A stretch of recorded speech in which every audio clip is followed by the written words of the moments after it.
ಇತ್ತ ಕೆಂಪೇಗೌಡ ಏರ್ಪೋರ್ಟ್ನಲ್ಲಿ ಮಾಜಿ ಸಚಿವ ಕೆಎನ್ ರಾಜಣ್ಣ ಮಗ ರಾಜೇಂದ್ರ ಹೇಳಿಕೆಯನ್ನ ಕೊಟ್ಟಿದ್ದಾರೆ. ದೆಹಲಿಗೆ ಶಾಸಕರು ಭೇಟಿ ಕೊಟ್ಟಿರುವಂತ ವಿಚಾರ ನಾನು ಕೂಡ ಮಾಧ್ಯಮದಲ್ಲಿ ನೋಡಿದ್ದೀನಿ.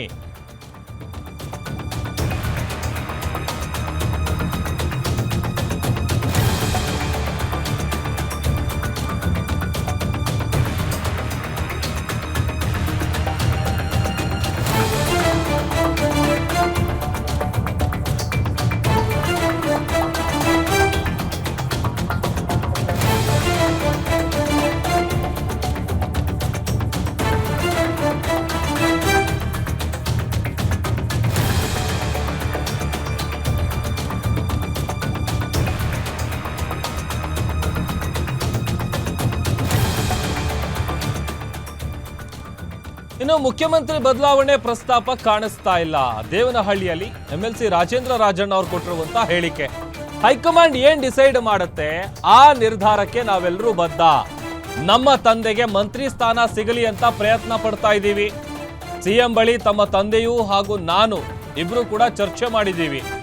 ಸಿಎಂ ಹೈಕಮಾಂಡ್ ಬಳಿ ಮಾತನಾಡಿ ಭರವಸೆ ಕೊಟ್ಟಿದ್ದಾರೆ. ಇವತ್ತು ಮಲ್ಲಿಕಾರ್ಜುನ್ ಖರ್ಗೆ ಜೊತೆಗೂ ಕೂಡ ಮಾತನಾಡ್ತಾರೆ. ಕೆಂಪೇಗೌಡ ಏರ್ಪೋರ್ಟ್ನಲ್ಲಿ ರಾಜಣ್ಣ ಮಗ ರಾಜೇಂದ್ರ ಕೊಟ್ಟಿರುವಂತಹ ಸ್ಟೇಟ್ಮೆಂಟ್ ಇದು. ಮುಖ್ಯಮಂತ್ರಿ ಬದಲಾವಣೆ ಪ್ರಸ್ತಾಪ ಏನು ಕಾಣಿಸ್ತಾ ಇಲ್ಲ, ಆ ಥರದ್ದು ಯಾವುದು ಚೇಂಜಸ್ ಆಗಲ್ಲ ಅಂತ ಕಾಣಿಸುತ್ತೆ ಅನ್ನ ಆ ನಿಟ್ಟಿನಲ್ಲಿ ಕೆಎನ್ ರಾಜಣ್ಣ ಅವರ ಪುತ್ರ ಹೇಳಿಕೆಯನ್ನ ಕೊಟ್ಟಿದ್ದಾರೆ. ಆಮೇಲೆ ಹೈಕಮಾಂಡ್ ಏನು ಡಿಸೈಡ್ ಮಾಡುತ್ತೆ ಅದಕ್ಕೆ ನಾವೆಲ್ಲರೂ ಕೂಡ ಅದನ್ನ ಫಾಲೋ ಮಾಡ್ತೀವಿ, ನಾವು ಅದಕ್ಕೆ ಬದ್ಧರಾಗಿರ್ತೀವಿ ಅಂತ ಹೇಳಿಕೆಯನ್ನ ಕೊಟ್ಟಿದ್ದಾರೆ. ಹೈಕಮಾಂಡ್ಗೆ ಹೋಗಿರೋಂಥದ್ದು ನಾನು ನಿಮ್ಮ ಮುಖಾಂತರ ನಾನು ನೋಡಿದ್ದೀನಿ ನಿನ್ನೆಯಿಂದ. ಸೊ ಪವರ್ ಶೇರಿಂಗ್ ಅಂತ ವಿಚಾರ ಅಂತ ಬಂದಾಗ ಅದನ್ನ ಪಕ್ಷದ ಹೈಕಮಾಂಡ್ ಏನು ನಿರ್ಧಾರ ತಗೊಳ್ತಾರೆ ಅದಕ್ಕೆ ಬದ್ಧವಾಗಿರ್ತಾರೆ.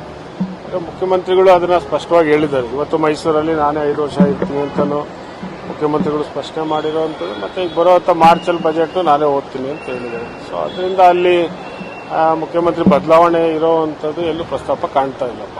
ಸರ್, ಈಗ ಶಾಸಕರು ಏನಕ್ಕೆ ಹೋಗಿ ಡಿಮ್ಯಾಂಡ್ ಮಾಡ್ತಾರೆ? ಶಾಸಕರು ಹೋಗಿರೋವಂಥದ್ದು ಅವ್ರ ವೈಯಕ್ತಿಕವಾಗೂ ಇರುತ್ತೆ.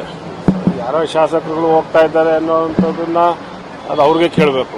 ಅವ್ರೇನು ಅವ್ರ ಸ್ವಂತದ ಕೆಲಸದ ಮೇಲೆ ಹೋಗ್ತಾರಾ ಅಥವಾ ಬೇರೆ ಕೆಲಸದ ಮೇಲೆ ಹೋಗ್ತಾ ಇದ್ದಾರಾ ಅನ್ನೋವಂಥದ್ದು ಅವ್ರನ್ನ ಕೇಳಿದ್ರೆ ಒಳ್ಳೇದು ಅಂತ.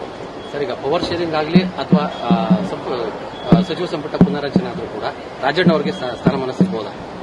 ಇಲ್ಲ, ತಂದೆಯವರು ಸಿಗ್ಲಿ ಅಂತಾನೆ ಪ್ರಯತ್ನ ಮಾಡ್ತಾ ಇದ್ವಿ. ಅದ್ರ ಮುಖ್ಯಮಂತ್ರಿಗಳ ಹತ್ರನೂ ತಂದೆಯವರು ಚರ್ಚೆ ಮಾಡಿದ್ದಾರೇನೆ, ನಾನು ಚರ್ಚೆ ಮಾಡಿದ್ದೀನಿ ಇವತ್ತು ಬೆಳಿಗ್ಗೆ. ಸೊ ಅದರಿಂದ ಆ ಥರ ಏನಾದ್ರು ರಿಷಫಲ್ ಅಂತ ಮಾಡುವಂಥ ಸಂದರ್ಭದಲ್ಲಿ ಅದನ್ನ ಹೈಕಮಾಂಡ್ ಗಮನಕ್ಕೆ ತಂದು ನಾನು ಮತ್ತೆ ನೀವು ತಂದೆಯವ್ರನ್ನ ತಗೊಂತೀನಿ ಅಂತ ಮುಖ್ಯಮಂತ್ರಿಗಳು ಹೇಳಿದ್ದಾರೆ. 2 ವರ್ಷ ಪವರ್ ಶೇರಿಂಗ್ ಮಾತುಕತೆ ಆಗಿತ್ತು ಹೈಕಮಾಂಡ್ ಅಲ್ಲಿ ಅಂತ. ಇಲ್ಲ, ಆ ಥರ ಆಗಿದ್ರೆ ಅದನ್ನ ಲೀಡರ್ಶಿಪ್ ಹೇಳಬೇಕು.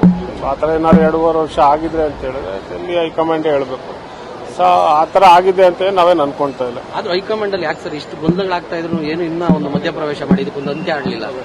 ಇಲ್ಲ, ಮಾತಾಡ್ತಾರೆ. ಈಗ ನನಗೆ ಅದನ್ನ ಖರ್ಗೆ ಅವರೆಲ್ಲ ಮಾತಾಡಿದ್ದಾರೆ, ಎಸಿಸಿ ಅಧ್ಯಕ್ಷರು ಮಾತಾಡಿದ್ದಾರೆ. ಇವತ್ತಿನ ಖರ್ಗೆ ಅವರು ಬರ್ತಾ ಇದ್ದಾರೆ. ಸೊ ಬಂದ್ಮೇಲೆ ಅದಕ್ಕೆ ಏನಿದೆ ಅದನ್ನ ಮುಖ್ಯಮಂತ್ರಿಗಳೇ ಉತ್ತರ ಕೊಡ್ತಾರೆ.